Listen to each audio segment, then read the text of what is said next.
രാജ്യസഭാ സ്ഥാനാർത്ഥിയെ പ്രഖ്യാപിക്കാനുള്ള ലീഗ് നീക്കത്തിന് തിരിച്ചടിയായത് നേതാക്കൾക്കിടയിലെ അഭിപ്രായ വ്യത്യാസമെന്ന സൂചന. പരിഗണിച്ച പേരുകൾക്കിടയിൽ ഏകാഭിപ്രായത്തിൽ എത്താൻ കഴിയാതിരുന്നതാണ് പ്രതിസന്ധിക്ക് കാരണമായത്. മൂന്നാം സീറ്റിൽ വിട്ടുവീഴ്ച ചെയ്ത ലീഗ് നേതൃത്വത്തിനെതിരെ പ്രവർത്തകർക്കിടയിൽ അമർഷവും ശക്തമാണ്. സ്ഥാനാർത്ഥി പ്രഖ്യാപനത്തിനായി ലീഗ് ചേർന്ന പാർലമെന്ററി യോഗത്തിൽ തലമുറ മാറ്റമടക്കം ചർച്ചയായിരുന്നു. സംസ്ഥാന അധ്യക്ഷൻ സ്വാദിഖ് അലി തങ്ങൾക്കായിരുന്നു തലമുറ മാറ്റത്തിന് കൂടുതൽ താല്പര്യം. എന്നാൽ വിജയ സാധ്യതകളടക്കം പരിഗണിച്ച് സിറ്റിംഗ് എംപിമാർ മത്സരിക്കട്ടെ എന്ന മുതിർന്ന നേതാക്കളുടെ നിലപാടിന് തങ്ങൾ വഴങ്ങുകയായിരുന്നുവെന്നാണ് വിവരം. തുടർന്ന് നടന്ന രാജ്യസഭാ സീറ്റിലേക്ക് ആരെന്ന ചോദ്യത്തിലും വ്യത്യസ്ത അഭിപ്രായമാണ് ഉയർന്നത്.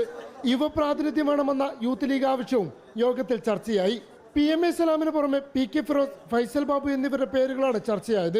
ഒരു പേരിലേക്ക് എത്താൻ കഴിയാത്ത സാഹചര്യത്തിൽ യൂത്ത് ലീഗ് സംസ്ഥാന അധ്യക്ഷൻ മുനവർ അലി ശിഹാബ് തങ്ങളെയും നേതൃത്വം യോഗത്തിലേക്ക് വിളിച്ചു വരുത്തി. ശേഷവും നേതാക്കൾ രണ്ട് തട്ടിലായതോടെ രാജ്യസഭാ സ്ഥാനാർത്ഥിത്വം പിന്നീട് പ്രഖ്യാപിക്കാമെന്ന് യോഗം തീരുമാനിക്കുകയായിരുന്നു. അതിന്റെ അപ്രോപ്രിയേറ്റ് ടൈം ജൂൺ ജൂലൈ ആണല്ലോ. ആ സമയത്ത് അതിന്റെ അപ്രോപ്രിയേറ്റ് ടൈമിൽ ഒരു ഇതേപോലെ യോഗം കൂടി അതിന്റെ തീരുമാനം പറയും. അതേസമയം സമൂഹ മാധ്യമങ്ങളിലൂടെ ഒരു വിഭാഗം ലീഗ് പ്രവർത്തകർ നേതൃത്വത്തിനെതിരെ വിമർശനം ശക്തമാക്കുകയാണ്. മൂന്നാം സീറ്റിൽ ലീഗ് വിട്ടുവീഴ്ച ചെയ്തതാണ് പ്രവർത്തകരുടെ പ്രതിഷേധത്തിനും അമർഷത്തിനും കാരണം. ഒരു വിഭാഗം സമസ്ത പ്രവർത്തകരും ലീഗ് നേതൃത്വത്തിനെതിരെ പ്രതിഷേധവുമായി രംഗത്തുണ്ട്. റിപ്പോർട്ടർ, മലപ്പുറം.